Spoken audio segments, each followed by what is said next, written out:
Hello humans and other life forms. I would like to formally invite you to sit back, relax, and enjoy this fantastic video on the research paper, Why is Productivity Slowing Down? By myself, Gregory, Rachel, Vera, and Jason, the Macro Muppets.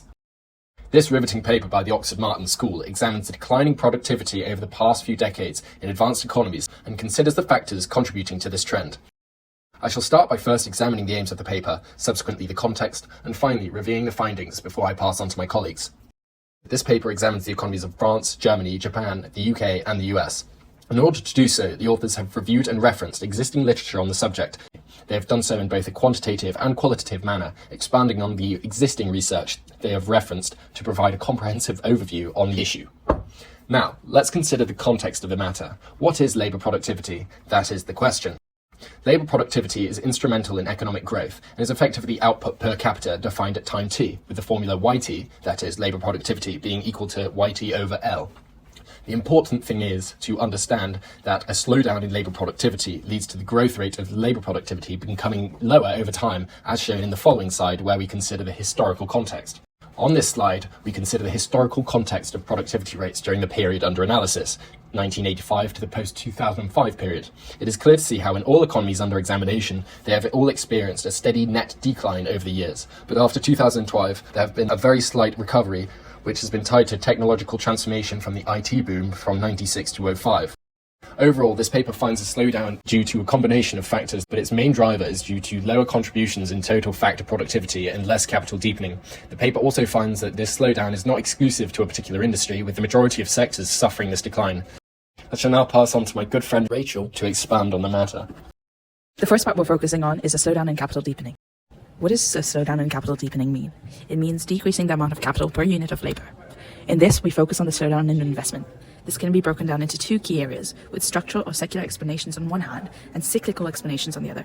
Within the secular explanations are a shift towards intangible capital, a decline in competition, a rise in short-termism, and globalization. Intangible capital refers to non-physical capital. This includes AI, IT, and research and development. It is non-rivalrous and associated with spillover of capital. This, alongside its fixed costs, lead to lower incentives to invest. It is often underestimated in value and also features lags in diffusion.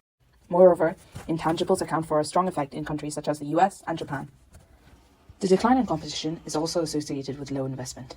Globalization is another factor secular explanations take into account. This is whereby higher foreign profits lead to lower investment. Now on to the cyclical explanations. The cyclical explanations are interlinked. Financial frictions being one of them involve returns on safe assets decreasing and prompting increases in risk premiums, hence lowering investment. Both depressed aggregate demand and a decrease in government investment lead to lower investment. The Solo model is useful in explaining some elements of the decline in productivity, in particular that of investment. With investment slowing down, this brings down the investment curve, and hence reduces to a far lower steady state. The second key factor we will be exploring today is technological progress, or perhaps the lack thereof, and how this can contribute to the labour productivity slowdown. The paper establishes that aggregate productivity growth in the long run is driven by innovation. As such, a decline in innovation can lead to lower aggregate productivity growth. We can make use of the combined Solo and Robo model to understand how changes in technological progress can lead to lower labour productivity. In the model, goods in the world are categorized into objects and ideas.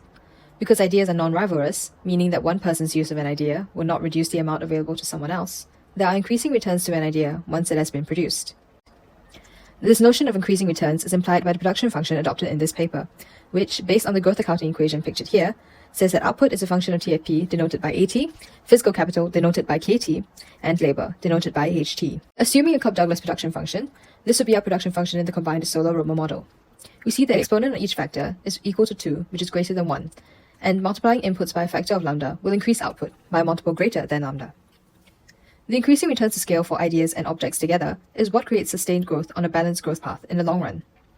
This graph illustrates the balanced growth path, where the graph of labour productivity over time is a straight line with a positive gradient, implying that labour productivity is growing at a constant rate. Additionally, as seen in the solution here, the GDP growth rate is determined by Z, small l, and capital L, which are all constant parameters. However, constant labour productivity growth is not the case here, and it's slowing down instead. Earlier we explored some explanations for this, and here we will be focusing on technological change.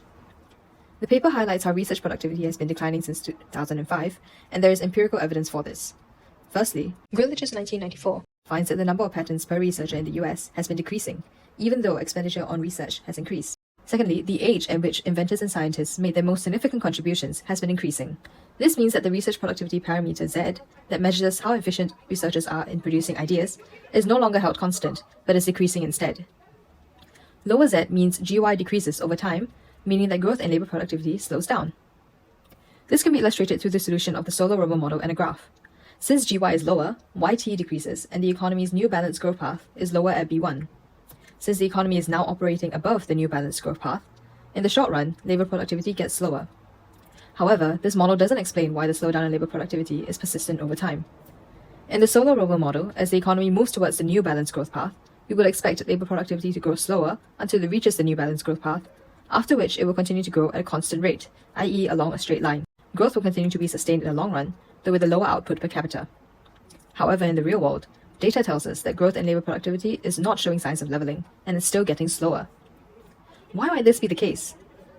Firstly, it could be that we have not reached the long run phase yet. The economy is still in the short run phase, transitioning from the old to new balanced growth path. Another explanation could be, of course, that the assumptions made in the combined model makes the results oversimplified, and so the model fails to capture other significant factors. This could include factors like time lags in the diffusion and adoption of innovation. Business dynamism is a key factor in the growth of the economy and is measured by the rates at which firms enter the market, grow and leave the market. Stronger dynamism is related to higher rates of productivity growth as unproductive firms leave and more productive firms enter to grow. From the figure in this slide, we can see that the business dynamism in the US and 18 OECD countries have decreased over time. The lowered dynamism can be explained by different indicators. Here are some indicators of falling business dynamism: slowed population growth, decreased rate of job creation and destruction, increased market concentration and markups, also the existence of zombie firms in the market. Population growth is slowing down. And during the baby boom, many firms were created as both supply and demand for labor grew. These firms grew and aged, and becoming zombie firms. Since population growth has slowed down, entry slowed down, and since large and old firms are less likely to exit slowed down, resulting in lower dynamism. The diagram on the left shows an increasing trend of markups across these 5 countries. Markups are directly related to profit. There are different interpretations on high markups. If all firms increase their markups, this might be a sign of a decline in competition, and if instead the aggregate markup increases because the firms with a high markup are getting bigger, this could be a good sign. For the diagram on the right, it follows a slightly trend of increasing market concentration. This can be harmful for productivity growth, since firms in the market may be less motivated to invest in R&D due to less competition faced in the market. This slide shows the bathtub model of unemployment, and in the lowered dynamism, the job separation rate is higher while the job finding rate is lower. This could lead to an increase in the unemployment rate in the economy. Why is lowered business dynamism bad? First of all, lower business dynamism can lead to less innovation and technological progress. When there are fewer new firms being created or existing firms expanding, there are fewer opportunities for new ideas to be developed, and fewer resources dedicated to research and development. This can slow down the rate of technological progress, which is a key driver of productivity growth. Second, lower business dynamism can lead to reduced competition. When there are fewer firms in the market, those that do exist have less incentive to innovate and improve their products and services. This can lead to a decline in quality, which can decrease overall productivity. Third, lower business dynamism can lead to a mismatch between workers' skills and job requirements.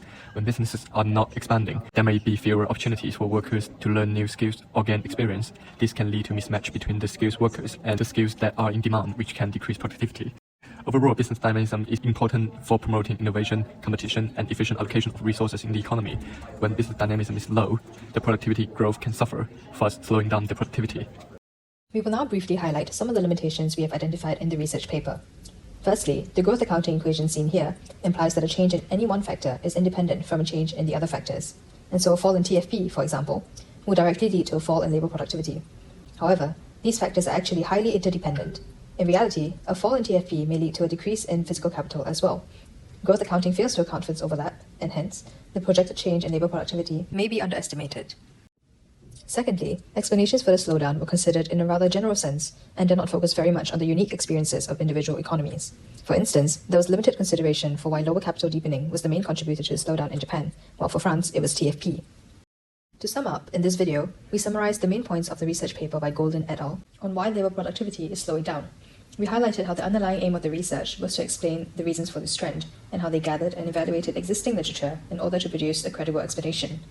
The video focused particularly on effects of the following 3 factors: capital deepening, business dynamism, and technological progress, and made use of some economic models to illustrate how these factors may contribute to a labor productivity slowdown. Here are our references, and thank you for watching.